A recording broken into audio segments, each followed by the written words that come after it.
দর্শক, যুক্তরাষ্ট্রে এখন চলছে ডোনাল্ড ট্রাম্পের শাসনামল। এই নির্বাচনের আগে অভিভাষণের সাথে সাথে অন্যতম আলোচনার ইস্যুতে ছিল উচ্চ মুদ্রাস্ফীতি এবং মর্গেজে উচ্চ সুদহারের সঙ্গে ক্রয় ক্ষমতা। যুক্তরাষ্ট্রে বসবাসরত প্রবাসী বাংলাদেশিরা মর্গেজে সুদের হারের সাথে কিভাবে সমন্বয় করতে পারে তারই পরামর্শমূলক আলোচনা করব আমাদের আজকের প্রবাসে পরবাসে অনুষ্ঠানে। আপনাদের সঙ্গে আছি আমি মাসুক সিদ্দিক, আর এ বিষয়ে পরামর্শ দিতে আজকে আমাদের স্টুডিওতে উপস্থিত রয়েছেন myhomeland.com এর সিইও এবং মিডোব্রুক মর্গেজ ব্যাংকের লোন অ্যাডভাইজার জনাব সায়েম মোন্তাকিম। সায়েম ভাই, স্বাগতম আপনাকে। ধন্যবাদ মাসুক। কেমন আছেন? ভালো আছি, আপনি? আমিও ভালো আছি এবং আপনাকে পেয়ে আজকে আমাদের এই সেটে ভীষণ ভালো লাগছে যে অনেক কিছু জানতে পারবো আপনার কাছে। আমারও ভালো লাগছে এখানে আসতে পেরে আজকে। সায়েম ভাই, অনেক রকম কাজের সাথে আপনি সংযুক্ত আছেন। আপনি তো মর্গেজ কনসালটেন্ট যেটা, সে দায়িত্ব পালন করছেনই, এর বাইরেও আরও বেশ কিছু দায়িত্ব পালন করছেন। ছোট্ট করে যদি একটু নিজের ব্যাপারে আপনি নিজে বলেন। মর্গেজ কনসালটেন্ট হিসাবে কাজ করছি অনেক দিন যাবত, এবং আমি loan advisor at Meadowbrook Financial, and also I have my own company. I am a CEO of myhomeloan.com. I am a government employee as well. বাহ, অনেক কিছুর সাথে সংযুক্ত আপনি। এত দায়িত্ব সমন্বয় করেন কিভাবে? সমন্বয় করতে হয় প্রয়োজনের তাগিদেই। আমরা যারা প্রবাসে থাকি অনেক কিছু সমন্বয় করে সবসময় চলতে হয়। সত্যিই তাই। সায়েম ভাই, কতদিন যাবত যুক্তরাষ্ট্রে আছেন? Around 35 years. সায়েম ভাই, যুক্তরাষ্ট্রে যাওয়ার পরে যারা বাড়ি কিনতে চায় তাদের আসলে করণীয় কি? যুক্তরাষ্ট্রে যাওয়ার পর যারা বাড়ি কিনতে চায় তাদের প্রথম করণীয় ব্যাপার হচ্ছে তাদের একটা ইনকাম অথবা ক্যাশ ফ্লো নিশ্চিত করতে হয়। আর যদি লোন নিয়ে করতে চায়? লোন নিয়ে করা সম্ভব। লোন নিয়েই ইভেন দো আপনি লোন নিয়েই করেন, but you have to have a proven income, যে আপনার একটা ক্যাশ ফ্লো আছে। ক্যাশ ফ্লো থাকার পর আপনি একটা সার্টেন পার্সেন্টেজ লোন নিতে পারেন। জেনারেল আইডিয়া হচ্ছে যারা মর্গেজ বা লোন নিতে চান তারা কোন ধরনের লোন নিতে চান। আমেরিকায় most popular 4 kinds of loan. বাঙালিরা, আমরা এশিয়ান যারা, তারা সাধারণত যে ধরনের লোন নিয়ে থাকি সেটাকে বলে কনভেনশনাল লোন। আচ্ছা। তারপর যেটা আছে এফএইচএ লোন। এফএইচএ লোন হচ্ছে ফেডারেল হাউজিং অ্যাডমিনিস্ট্রেশন অ্যাডমিনিস্ট্রেট করে এই লোনটা। আচ্ছা। যারা লো ইনকাম এবং যারা খুব বেশি ডাউন পেমেন্ট দিতে পারেন না এবং তাদের ক্রেডিট স্কোর একটু লো, তারা এই লোনটা নিতে পারেন। এটা কিছুটা সহনীয় আমার ধারণা। এটা অনেকটা বেয়ারেবল আমাদের। আমরা যখন মর্গেজ করি তখন আমরা যে জিনিসটা কনসিডার করি এটা হচ্ছে এটিআর, এবিলিটি টু রিপে। অর্থাৎ একজন মানুষ লোন নেওয়ার সময় সে লোনটা পে করতে পারবে কিনা, এটা আমরা যাচাই বাছাই করি। আচ্ছা। এটা যাচাই বাছাই করার জন্য যে জিনিসগুলো আমাদের দেখতে হয় সেটা হচ্ছে ইনকাম অথবা ক্যাশ ফ্লো এবং আপনার ক্রেডিট স্কোর, ওনার ব্যাংকে যে সেভিংস আছে ডাউন পেমেন্ট দেওয়ার জন্য এই সেভিংসটা আছে কিনা। মানে এক কথায় আমরা বলতে পারি যে যে লোনটা সে গ্রহণ করছে সেই লোনটা আসলে সে শোধ করার ক্ষমতাটা তার আছে কিনা, এই বিষয়টা এনশিওর করা। হ্যাঁ, এটাকেই বলে ability to repay. But most of the people apply for conventional loan. Conventional is regular loan. এটা সবার জন্য যাদের একটা ক্যাশ ফ্লো ইনকাম আছে এবং যাদের ক্রেডিট স্কোর ভালো, আচ্ছা, তাদের জন্য বেসিক্যালি। তাদের যারা ইনকাম প্রুফ করতে পারবেন সার্টেন ডকুমেন্ট দিয়ে, হ্যাঁ তাদের ইনকাম আছে, এটা W2 হইতে পারে। W2 ছাড়াও যারা ইনকাম করেন তারাও যদি ক্যাশ ফ্লো শো করতে পারেন তারা কনভেনশন লোন নিতে পারবেন। সেই ক্ষেত্রে ক্রেডিট স্কোরও ভালো থাকতে হবে। আসলে একজনের জন্য কোন লোনটা অ্যাপ্রোপ্রিয়েট বা সে কোন লোনটা নিলে সেটা আবার শোধ করার অ্যাবিলিটি রাখে, সব কিছু নিয়ে আসলে আপনার বিশাল একটা পরামর্শের জায়গা আছে, কারণ আপনি একজন মর্গেজ বিশেষজ্ঞ। সেক্ষেত্রে আপনি যুক্তরাষ্ট্রে কি ধরনের মর্গেজ কাজ করছে বলে আপনি মনে করেন, যে কোনটা বেশি নিচ্ছে মানুষ বা আগ্রহী হচ্ছে কোনটার দিকে? বেশিরভাগ মানুষ কনভেনশনাল লোনের দিকে যেতে চায়। কনভেনশনাল লোন আপনি 10%, 15%, 20% ডাউন পেমেন্ট দিয়ে কিনতে পারবেন, বাট আপনি যদি 20% ডাউন পেমেন্টের নিচে দেন সেই ক্ষেত্রে আপনার একটা মর্গেজ ইন্স্যুরেন্স আসে। আচ্ছা। তো সাধারণত জেনারেল পপুলেশন আপনার কনভেনশনাল লোনই নিয়ে থাকে। আর আমাদের এশিয়ান কমিউনিটিতে বাঙালিরা, আমার বাংলাদেশি ভাই বোনরা সাধারণত অনেকেই নন কোয়ালিফাইড লোনটা নেওয়ার চেষ্টা করে। ওনারা হয়তো অনেকেই ট্যাক্সি চালান, অনেকেই এমন কাজ করেন যেটা ডকুমেন্টেড না, সেই ক্ষেত্রে তারা নন কোয়ালিফাইড লোন নিতে পারেন, যেটা ইনকামটা শো করতে হয় না। ব্যাংক স্টেটমেন্ট লোন থাকতে পারে, ইভেন দ্য নো ইনকাম লোনও থাকতে পারে, সেটাকে বলে নন কোয়ালিফাইড লোন আর কি। আচ্ছা। সো এটা অনেক বাঙালি ভাইরা নিয়ে থাকেন, কারণ তারা হয়তো বা অনেক সময় প্রুভ করার মতো ইনকাম তাদের থাকে না, তখন তারা এই পাথটা অবলম্বন করেন আর কি। এবারে একটু অভিবাসন এবং নাগরিকত্ব এই দুটো বিষয়ে আসি। যদি প্রেসিডেন্ট ডোনাল্ড ট্রাম্পের নির্বাহী আদেশে জন্মসূত্রে নাগরিকত্ব আইন বাতিলের যে ঘোষণা সেটি আমরা শুনি, সেক্ষেত্রে দেখা যাচ্ছে যে পরবর্তীতে ফেডারেল কোর্ট সেটিকে স্থগিত করেছে। আপনি এই বিষয়ে কি বলবেন? কোনো ইমিগ্রেশন নীতিতে যদি কোনো প্রেসিডেন্ট পরিবর্তন আনতে চান, ওনাকে অবশ্যই লেজিসলেটিভ ব্রাঞ্চের সহযোগিতা নিতে হবে, যেটা হচ্ছে কংগ্রেস অ্যান্ড সিনেট। আচ্ছা, American government 3 level of political system. একটা হচ্ছে জুডিশিয়াল ব্রাঞ্চ, যারা বিচার করেন, আরেকটা হচ্ছে লেজিসলেটিভ ব্রাঞ্চ, যেটা সিনেট অ্যান্ড কংগ্রেস, আমাদের দেশের যেটা পার্লামেন্ট বলা হয়, আর একটা হচ্ছে এক্সিকিউটিভ ব্রাঞ্চ, যেটা নিয়ন্ত্রণ করেন প্রেসিডেন্ট। আচ্ছা, সো প্রেসিডেন্ট কোনো ডিসিশন যখন নেন, সেটা কন্ট্রাডিক্ট করতে পারবে না কনস্টিটিউশনের সাথে। আচ্ছা, আর কনস্টিটিউশনের সাথে যখনই কন্ট্রাডিক্ট করে, তখন জুডিশিয়াল ব্রাঞ্চ টেক ওভার। এবং ডোনাল্ড ট্রাম্পের যে অভিবাসন নীতি, জন্মসূত্রে নাগরিক, that relates to actually constitution. আচ্ছা, সো ডোনাল্ড ট্রাম্প যদি এই জিনিসটা চেঞ্জ করতে চান, ওনাকে ডেফিনেটলি লেজিসলেটিভ ব্রাঞ্চের পারমিশন নিয়েই করতে হবে, চেঞ্জ করতে হবে, এবং সেই ক্ষেত্রে উনি 2/3 মেজরিটি ভোট নিতে হবে কংগ্রেস এবং সিনেটে, যেটা ওনার আছে বলে মনে করি না। অতএব এক্সিকিউটিভ অর্ডার ছিল জন্মসূত্রে নাগরিকত্ব বাতিল, সেটা স্বাভাবিকভাবেই কোর্ট সেটাকে ব্লক করে দিয়েছে, because it doesn't actually aligned with United States constitutions. আচ্ছা, আর অভিবাসন নীতি একই ব্যাপার। অভিবাসন নীতিতে যদি উনি কোনো পরিবর্তন আনতে চান, ডেফিনেটলি কংগ্রেস এবং সিনেটে সেটা যেতে হবে, লেজিসলেটিভ ব্রাঞ্চে সেটা যেতে হবে, and it has to be approved by legislative branch. But কিছু কিছু এক্সিকিউটিভ ডিসিশন প্রেসিডেন্ট নিতে পারেন, সেটা খুব কম সময়ের জন্য। হ্যাঁ, there is some existing immigration law, যার জন্য অবৈধ নাগরিক যারা আছেন, অবৈধ অভিবাসী যারা, তারা তাদের স্টে করার কোনো অ্যাকচুয়ালি রাইট নাই আমেরিকায় উইদাউট এনি লিগাল ডকুমেন্ট। তাদেরকে আসলে there is an existing law to deport them. আচ্ছা, একদম ব্যক্তিগত জায়গা থেকে যদি আপনাকে জিজ্ঞেস করি যে এই বিষয়টিকে আপনি কোন দৃষ্টিতে দেখছেন? আমি মনে করি ইউনাইটেড স্টেটস হচ্ছে স্ট্যাচু অফ লিবার্টির দেশ।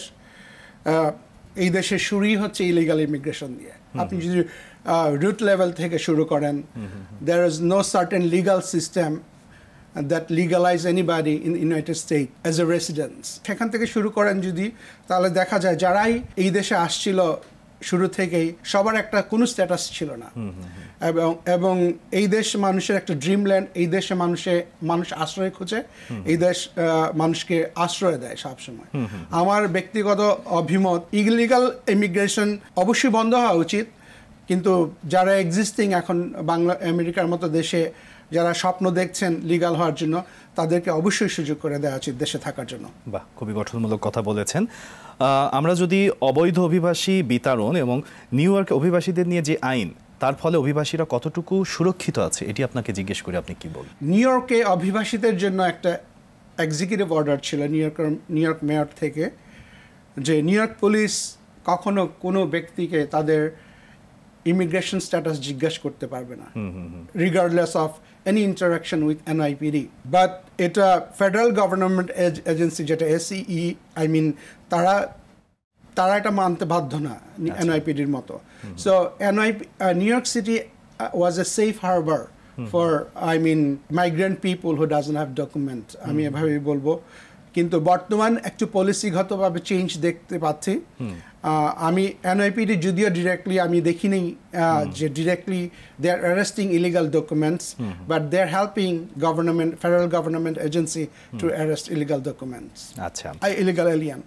আচ্ছা ভাইয়া, আমরা যেটা লক্ষ্য করছি যে গ্রিন কার্ডধারী বাংলাদেশিরাও বেশ কিছু সমস্যার কথা বলছে তাদের। এখানে আসলে বাস্তবতা কতখানি, বা এই যে তারা বিভিন্ন শঙ্কা করছে, এটার কারণটা কি?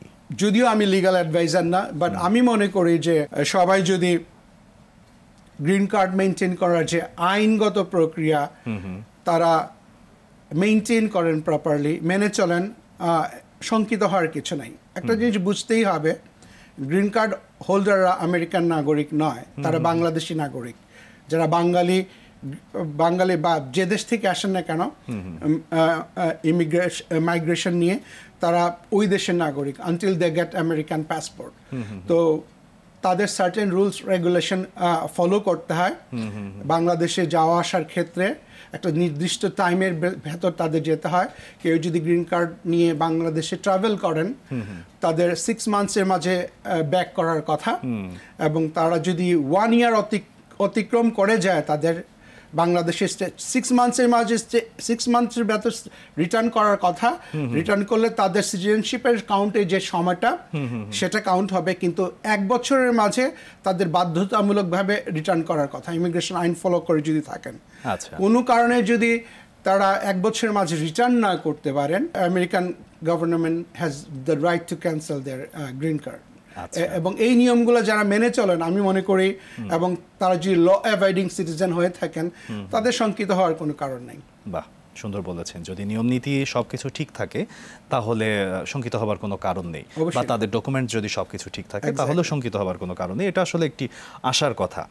ভাইয়া, আপনার কাছে জানতে চাইবো যে আমেরিকাতে যাওয়ার ব্যাপারে মানুষের মনে প্রথমেই যে আগ্রহটা আসে সেটা হচ্ছে স্টুডেন্ট ভিসায় যাওয়া। যারা স্টুডেন্ট ভিসায় গিয়েছে তাদের জন্য আসলে আমি জানতে চাইবো যে যুক্তরাষ্ট্রে আসলে এই স্টুডেন্টদের অবস্থানটা কি, আর যারা যেতে চায় তাদের করণীয়টা কি? আমি মনে করি যুক্তরাষ্ট্র ইন্টারন্যাশনাল স্টুডেন্টদের জন্য একটা সেফ প্লেস টু স্টাডি, এবং millions of student every year goes to United state to study. এবং আমি মনে করি এখনও অনেক স্টুডেন্ট বাংলাদেশ থেকে, পৃথিবীর বিভিন্ন দেশ থেকে ইউএসএতে যাচ্ছে পড়াশোনার জন্য। বর্তমান পলিটিক্যাল সিচুয়েশন আমি মনে করি যে ছাত্রদের পড়াশোনা নিয়েই ব্যস্ত থাকা উচিত, এবং পড়াশোনার বাইরে এক্সট্রা কারিকুলার অ্যাক্টিভিটিস যদি সেটা পলিটিক্যালি রিলেটেড হয়, এইসব ব্যাপারগুলোকে একটু এড়িয়ে চলা উচিত। কারণ Donald Trump is monitoring everything, এমন কিছু করা উচিত না।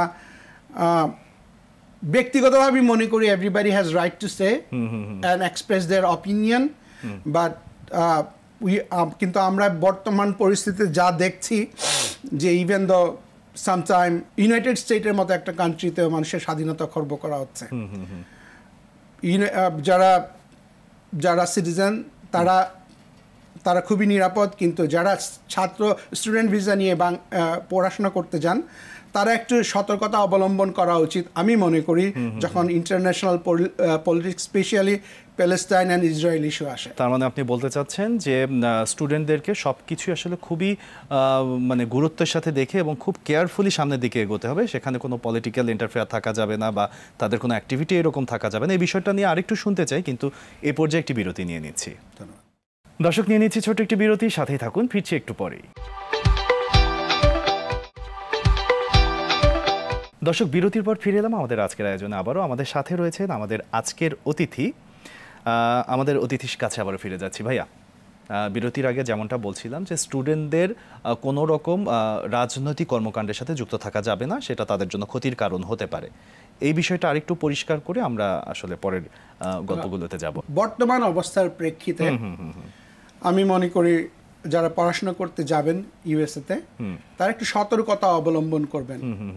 সোশ্যাল মিডিয়াতে স্ট্যাটাস দেওয়ার ক্ষেত্রে খুবই সতর্কতা অবলম্বন করবেন, কারণ একটা জিনিস মনে রাখতে হবে যে you are being monitored all the time. একদম তাই। সো শুধু শুধু বিপদ ডেকে আনার কোনো কারণ নাই, কারণ যারা ছাত্র তারা দে আর নট সিটিজেন, এবং ট্রাম্প অ্যাডমিনিস্ট্রেশন এর রিসেন্ট কিছু অ্যাক্টিভিটিস সবাইকে অবাক করে দিয়েছে, যেটা আপনার ফ্রিডম অফ এক্সপ্রেশন যেটা ছিল আমেরিকায়, এই যে ফান্ডামেন্টাল একটা রাইট ছিল আমেরিকায় যারা থাকেন, সেটা অনেকটা রহিত হয়েছে। আমি মনে করি যে যারা পড়াশোনা করতে যান তাদের এই ঝামেলাগুলো এড়িয়ে যাওয়াই উচিত। আপনার কাছে এই বিষয়টার সাথে আমি একমত এই কারণেই যে সামাজিক যোগাযোগ মাধ্যমে যে নিউজগুলো দেখানো হচ্ছে বা যে বিষয়গুলো দেখানো হচ্ছে সেগুলো সবসময় সত্য বিষয়টা এমনও নয়। অনেক সময় আমরা সামাজিক যোগাযোগ মাধ্যমে দেখছি যে ইমিগ্রেশন পুলিশ আইসিই বিভিন্ন জনের বাড়িতে গিয়ে অবৈধ অভিবাসীদের আটক করছে। এটা আসলে কতখানি সত্য? দুই একটা ইনসিডেন্ট আমরা দেখতে পেয়েছি নিউ ইয়র্কে, আইসিই অবৈধ অভিবাসীদের বাসা থেকে গ্রেফতার করছে, but these are very rare incident. হয়তো কোনো কারণে ওনারা কোনো কিছু রিনিউ এর জন্য অ্যাপ্লাই করেছেন, somehow they got information, something popped up in the system, but these are rare incident. আমি মনে করি এটাতে খুব একটা আতঙ্কিত হওয়ার কোনো কারণ নাই, এবং তবে সতর্ক থাকা উচিত। Even I am not a legal advisor, but আমি মনে করি যে এ ধরনের কোনো শঙ্কা কারো যদি থেকে থাকে তারা লিগাল কনসালটেন্সি নিতে পারেন লিগাল এক্সপার্টদের কাছ থেকে, বাট শঙ্কিত হওয়ার মতো কোনো কিছু আমি দেখছি না। এক্ষেত্রে এই যে অভিবাসীদেরকে আটক করা হচ্ছে নিজেদের বাড়ি থেকে, নাগরিক অধিকার আসলে কতখানি খর্ব হচ্ছে বলে আপনি মনে করেন? আপনি যদি নাগরিক অধিকারের ডেফিনেশন আসেন, প্রথম কথা হচ্ছে they are not citizen, they are not নাগরিক, বাট আপনি হিউম্যান রাইটসের পার্সপেক্টিভে যদি কথা বলেন মানুষের অধিকারের ব্যাপারে, আমি মনে করি যে কোনো মানুষের অধিকার থাকতেই পারে যে কোনো দেশে থাকার, অবশ্যই, but that should legally, but once they are in this country and America has provided plenty of opportunity to immigrant, legal or illegal, all the time. All of a sudden, everything has changed. So, আমি মনে করি this is a violation of humanity. আমি মনে করি human laws, violation of human laws. সমাজের সচেতন নাগরিক হিসেবেই আমরা আপনাকে জানি এবং সমাজ সচেতনতায় আপনি সবসময় এগিয়ে আছেন। আপনার কাছে জানতে চাইবো যে বর্তমানে রিপাবলিকান সরকার যুক্তরাষ্ট্রের ক্ষমতায়, বাংলাদেশি আমেরিকান হিসেবে বাংলাদেশের সাথে যুক্তরাষ্ট্রের সম্পর্ক উন্নয়ন এবং বিভিন্ন সম্ভাবনা নিয়ে আপনি কি ভাবছেন? এটা একটা ইন্টারেস্টিং ব্যাপার। আমরা সবসময় সোশ্যাল মিডিয়াতে বিভিন্ন ধরনের তথ্য দেখতে পারি, বা সোশ্যাল মিডিয়াতে আমরা যা দেখতে পাই বাস্তব ক্ষেত্রে পরিস্থিতি আমার কাছে মনে হয় ঠিক উল্টো। আচ্ছা, অনেক সময় আমেরিকান ফরেন পলিসি ডিকটেট করে বাংলাদেশ গভর্নমেন্ট বা বাংলাদেশের সাথে আমেরিকার কি সম্পর্ক থাকবে। এক্সিকিউটিভ ব্রাঞ্চ অনেক সময় তাদের মতামত দিয়ে থাকতে পারে, তাদের পছন্দের ব্যাপার থাকতে পারে। তবে আমি মনে করি regardless of who is American president, America তাদের ফরেন পলিসিতে তাদের ইন্টারেস্টের কথাই চিন্তা করে এবং তাদের ইন্টারেস্ট যখনই সার্ভ হয় সেভাবেই তারা পদক্ষেপ নিয়ে কাজ করে। সো আমি মনে করি Bangladesh government should work with American government to facilitate the best interest of Bangladeshi people. কোন কোন পরিসরে এই এক্সচেঞ্জটা হতে পারে? সেটা হতে পারে ট্রেড রিলেটেড, তাদেরকে আমেরিকান যারা বড় বড় বায়ার বাংলাদেশ আসেন গার্মেন্টস ট্রেড করার জন্য তাদেরকে সুবিধা দেয়া যেতে পারে এবং আমেরিকান ইনভেস্টমেন্টকে ওয়েলকাম জানানো হতে পারে বাংলাদেশে এবং তাদেরকে কর ছাড় দেয়া হতে পারে। এবং আমি মনে করি বাংলাদেশি যারা আমেরিকায় আছেন তাদের নিরাপত্তার ব্যাপারে বাংলাদেশি গভর্নমেন্ট আমেরিকান গভর্নমেন্টের সাথে আলোচনা চালিয়ে যেতে পারে, সেটা বাংলাদেশি ছাত্র হোক এবং regardless legal or illegal immigrant. দারুণ বলেছেন। প্রবাসী বাংলাদেশিরা যারা অ্যাসাইলাম ক্লেম করছে কিংবা এই পদ্ধতিতে সুবিধা নেওয়ার পথে, তাদের এখন করণীয় কি বর্তমান সময়ে? তাদের করণীয় আসলে আগেই বলেছি, I am not a legal advisor, but in general conception আমি বলতে চাচ্ছি যে তাদের খুব সতর্কতার সাথে পদক্ষেপ নেওয়া উচিত। অ্যাজাইলাম সিক করার আগে লিগাল অ্যাডভাইস নেওয়া উচিত লয়ারদের কাছ থেকে, কারণ অ্যাজাইলামটা কিছুটা ক্রিটিক্যাল এখন। It is not smooth as it was before because there is lot of complications. Asylum মানেই যে আপনার অ্যাজাইলাম কেস গ্রান্টেড হবে এমন কিছু না, বাট আমি মনে করি না যে এটাতে ভয় পাওয়ারও খুব একটা ব্যাপার আছে। বাট এই ক্ষেত্রে লিগাল অ্যাডভাইজারদের কাছ থেকে লয়ার অ্যাটর্নিদের কাছে পরামর্শ নেওয়া উচিত। বাংলাদেশে নিউ ইয়র্কের বেশিরভাগ বাঙালিরা তো নিউ ইয়র্কেই থাকেন, সো নিউ ইয়র্কে অনেক বাংলাদেশি অ্যাটর্নি আছেন যারা লাইসেন্সড অ্যাটর্নি, এবং ইভেন দ্য বাইরের অ্যাটর্নিদের কাছ থেকেও মানুষ সাহায্য নিতে পারে। আচ্ছা, বিভিন্ন যোগাযোগ মাধ্যমে, সামাজিক যোগাযোগ মাধ্যমে বিশেষ করে আমরা যেটা দেখি যে অনেক ধরনীয় লোভনীয় বিজ্ঞাপনের মাধ্যমে প্রচার করা হচ্ছে এবং সেখানে গিয়ে একটা প্রতারিত হওয়ার সম্ভাবনাও থাকছে। এক্ষেত্রে আপনি কি বলবেন এই বিষয়টা নিয়ে? অবশ্যই প্রতারিত হওয়ার সম্ভাবনা আছে এবং আমি মনে করি সোশ্যাল মিডিয়াতে এবং যারা মার্কেটিং করেন এই ব্যাপারে লিগাল অ্যাডভাইস বা অ্যাসিস্ট্যান্ট দেওয়ার জন্য সতর্ক হয়ে আমাদের চেক করা উচিত যে যারা মার্কেটিং করছেন তাদের অথেন্টিসিটিটা কি, ইজ ইট অথেন্টিক না। কারণ আপনি যখন পে করে দিবেন তা লিগাল অ্যাসিস্ট্যান্সের জন্য আপনার তখন অনেক সময় টাকাটা রিটার্ন করা ডিফিকাল্ট হয়ে যায়। আমি মনে করি আমি অনেক ক্ষেত্রেই মানুষ বুঝেন না যে কোনটা অথেন্টিক কোনটা অথেন্টিক না। There is a lot of authentic agencies are helping people to migrate in United States, but there is some, আমি বলবো যে সেটাকে বলে dishonest people are trying to take advantage of this situation.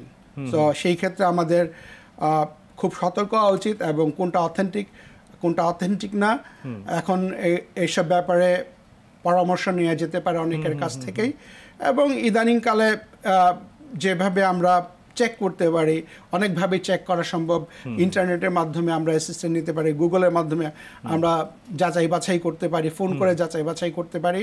তবে আমি advice করব তাদেরকে যারা আমেরিকার মাটিতে থেকে লিগ্যাল অ্যাডভাইস দিয়ে থাকেন তাদের শরণাপন্ন হওয়ার জন্য। যে বিভিন্ন দিকগুলো বললেন সতর্ক হওয়া তো অবশ্যই একটা ব্যাপার। সতর্ক হওয়ার চেয়েও আমরা সঠিক ওয়েটা কিভাবে খুঁজে পেতে পারি? যেমন আমরা কি সরাসরি অনলাইনের মাধ্যমে অ্যাপ্লিকেশন ফর্ম যেটা বলি না কেন বা স্কলারশিপের জন্য যেটা অ্যাপ্লাই বলি না কেন সেগুলো অ্যাপ্লাই করতে পারি? ইউনাইটেড স্টেট ইনফরমেশন সেন্টারের ওয়েবসাইটে গেলে আপনি দেখতে পাবেন কত ধরনের ভিসা ইউনাইটেড স্টেটস দিয়ে থাকে, স্কিল নন স্কিল ক্যাটাগরি, অনেক ধরনের ক্যাটাগরি, ইমিগ্রেশন নীতি কি এবং গ্রিন কার্ড পাওয়ার প্রসিজিওরটা কি, সব কিছুই নিজেই করা সম্ভব, ইনফরমেশন গ্যাদার করা সম্ভব। তো আমি অ্যাডভাইস করি যে ইউসিসির ওয়েবসাইটে গিয়ে আপনারা রিসার্চ করতে পারেন এবং ইনফরমেশন গ্যাদার করতে পারেন এবং আপনারা একটা আইডিয়া নিতে পারেন আসলে পুরা জিনিসটা কি, ব্যাপারটা কি, ইনফরমেশনটা পুরা নিয়েই আপনারা মানে এগোনো উচিত আমি মনে করি। There is everything available in UC's website, United States Information Center. বাহ, দারুণ বলেছেন। সায়েম ভাই দীর্ঘদিন পর মনে হয় দেশে আসলেন এবার। কতদিন? 4 বছর পর। 4 বছর পর, সত্যি দীর্ঘদিন। দেশ ছেড়ে এতদিন দেশের বাইরে, মানে এত বড় একটা গ্যাপ, এটা আসলে কিভাবে সময়টা অতিবাহিত করেছেন? আপনি খুব সম্ভবত 35 বছর যাবতই আছেন। হ্যাঁ, আমি বাংলাদেশে খুব মোর ফ্রিকুয়েন্টলি আসতাম, বাট 2021 থেকে 25 ইটস এ লং গ্যাপ। আমি আসলে এত বছর পরে কখনো দেশে আসিনি। এভরি আদার 2 ইয়ার্স, 1 বছর পরে 2 বছর পরে আমি আসতাম। আসলে দেশটা আমাদেরকে, প্রবাসী যারা থাকি, দেশ আমাদেরকে সবসময় টানে। এটা আমরা স্পেশালি যারা আমরা আমেরিকায় জন্মগ্রহণ করিনি। আমি যখন আমেরিকায় গিয়েছি তখন আমি স্টুডেন্ট ছিলাম, খুবই ইয়াং ছিলাম, একটু তরুণ ছিলাম। সেই আমার 20 বছর বয়স পর্যন্ত আমি বাংলাদেশে সময় কাটিয়েছি এবং এই বয়সে যারাই যান, বাট এরপরেও যারা যান, তাদের সবসময় দেশের জন্য একটা প্রচণ্ড টান থাকে। আমাদের নেক্সট জেনারেশন যারা ইউএসএতে বর্ন, তাদের অতটা অ্যাটাচমেন্ট নাই বাংলাদেশের কালচারের প্রতি। বাট আমরা যারা প্রবাসে থাকি তারা সবসময় বাংলাদেশি নিউজ ফলো করি, পেপার পড়ি, বাংলাদেশে কি হচ্ছে সেটা নিয়ে বন্ধু বান্ধবের সাথে আলোচনা করি এবং বাংলাদেশের যে political situation and changes is coming soon, এবং এটা নিয়ে আমরা আলোচনা করি কি হবে না হবে। যদিও technically it should not bother us, but তারপর আমরা কেন জানি মনের টানে প্রাণের টানে এটা নিয়ে সবসময় ব্যস্ত থাকি। এজন্যই হয়তো বা আপনি বাঙালি এবং এটা আসলে আপনার সবচেয়ে বড় পরিচয় মনে হয়। অবশ্যই ভাইয়া, আপনার কাছে জানতে চাইবো যে দীর্ঘদিন পর, মানে 4 বছর পর যেহেতু বাংলাদেশে আসলেন, কি ধরনের পরিবর্তন আপনার চোখে পড়লো? অনেক পজিটিভ চেঞ্জ দেখতে পাচ্ছি বাংলাদেশে। আমি পলিটিক্যাল সিচুয়েশনগুলো যাব না, একটা ব্যাপার আমি বলি, বিমান বাংলাদেশ এয়ারলাইন। আমি 34 বছর আগে একবার বিমান বাংলাদেশ এয়ারলাইন্সে চড়েছিলাম। তখন আমি খুবই একটা মানে বিব্রতকর পরিস্থিতির মধ্যে পড়েছিলাম এবং আমার ধারণা হয়েছিল যে বাংলাদেশ বিমানে যারা জব করেন they are not skilled at all. তারা মানুষের ভিসা চেক করতে পারে না এবং customer service was pretty bad actually. মানে কাস্টমারকে যে একটা গুড এনভায়রনমেন্টে সেবা দেওয়ার যে মন মানসিকতা ছিল সেটা আমি দেখিনি। বাট কিছুদিন আগে আমি থাইল্যান্ড ভ্রমণ করে আসলাম এবং বাংলাদেশ বিমানেই চললাম এবং আমার কাছে মনে হলো everything has improved a little bit. Even the এয়ারপোর্টে যখন আমরা আসছি, এয়ারপোর্টে কোনো লাইন নাই এবং এয়ারপোর্ট থেকে স্মুথলি আমরা বেরিয়ে আসছি, কেউ আমাদেরকে হ্যাসেল করছে না, হার্ড টাইম দিচ্ছে না।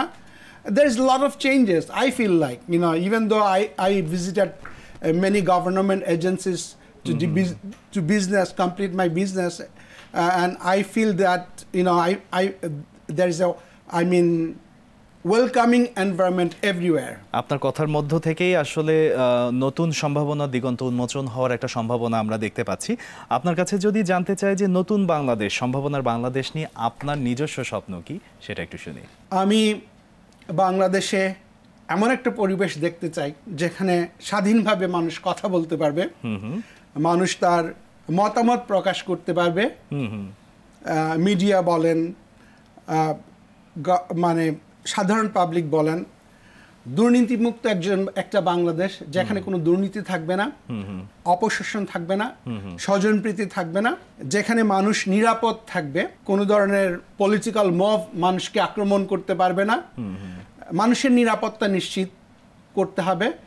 এরকম একটা বাংলাদেশ আমি দেখতে চাই, অর্থনৈতিকভাবে সমৃদ্ধশালী একটা বাংলাদেশ যেখানে গণতন্ত্র সুনিশ্চিত করা যাবে এবং মানুষের ভোটের অধিকার নিশ্চিত করা যাবে এবং মানুষের নিরাপত্তা নিশ্চিত করা যাবে। অনেকগুলো চাওয়া এক নিঃশ্বাসে প্রায় বললেন, এবং চাওয়াগুলো আসলে এত যুক্তিসঙ্গত এবং এত সুন্দরভাবে আপনি চাওয়াগুলো বললেন, সত্যিই ভালো লাগলো। স্যার, আমরা চলে এসেছি আমাদের আজকের আয়োজনের একদমই শেষ পর্যায়ে। আপনি যদি আরটিভি দর্শকদেরকে কিছু বলতে চান, বলতে পারেন। আরটিভির দর্শকদের অনেক ধন্যবাদ আমার কথা ধৈর্য সহকারে শোনার জন্য। আমি কতটুকু বলতে পেরেছি জানি না, তারপর আপনারা যারা প্রবাসী আমাদের অনুষ্ঠান দেখতে পাচ্ছেন, বাংলাদেশি প্রবাসী আমেরিকায় আছেন, তাদেরকে আমি বলতে যাচ্ছি আপনারা শঙ্কিত হওয়ার কিছু নাই, এবং বাংলাদেশি যারা আমেরিকায় ভ্রমণ করতে চান তাদেরও আপনাদের শঙ্কিত হওয়ার কিছু নেই, এবং যারা পড়াশোনা করতে চান তাদেরকেও আমি অনুপ্রাণিত করব যে আপনারা আমেরিকায় আসবেন, পড়াশোনা করবেন। America has providing golden opportunity for all the students, and we welcome you in the United States. Thank you. অনেক ধন্যবাদ। দর্শক, আজকে আমরা কথা বলছিলাম মার্কিন যুক্তরাষ্ট্রের লাইসেন্সপ্রাপ্ত মর্গেজ লোন কনসালটেন্ট সায়েম মোন্তাকিমের সঙ্গে, যিনি প্রবাসীদের যুক্তরাষ্ট্রের মাটিতে একটি বাড়ির মালিক হবার স্বপ্ন পূরণে পরামর্শ দিয়ে চলেছেন। তবে যুক্তরাষ্ট্রে নতুন প্রশাসন ক্ষমতা গ্রহণের পর বিভিন্ন পরিবর্তন এসেছে, বিশেষ করে বিভিন্ন ভিসা প্রক্রিয়া এবং কর্মসংস্থান সম্পর্কিত নীতির পরিবর্তন হয়েছে, যা বাংলাদেশি অভিবাসীদের জন্য নতুন চ্যালেঞ্জ সৃষ্টি করেছে বলে মনে করেন আমাদের আজকের বিশেষজ্ঞ। তবে অচিরেই এই অস্থিরতা কেটে যাক, এই প্রত্যাশা নিয়ে শেষ করছি আমাদের আজকের প্রবাসে পরবাসে অনুষ্ঠান। এতক্ষণ আমাদের সাথে থাকার জন্য অনেক ধন্যবাদ।